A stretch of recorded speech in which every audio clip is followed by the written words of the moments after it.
नंदुरबारमध्ये पैगंबर जयंतीनिमित्त मिरवणूक काढण्यात आली होती। या दरम्यान दोन गटात वाद निर्माण झाल्याने शहरात तणाव निर्माण झाला। यावेळी मोठ्या प्रमाणात दगडफेक करण्यात आली। काही भागात मोठ्या प्रमाणात नुकसान झाले असून मोटरसायकलींची नासधूस करण्यात आली।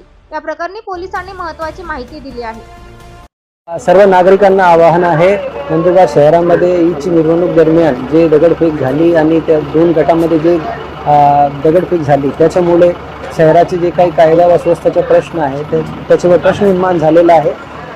आता परिस्थिती शांतते आहे, पोलीस बंदोबस्त पूर्ण शहरामध्ये तैनात आहे आणि परिस्थिती कंट्रोलमध्ये आहे।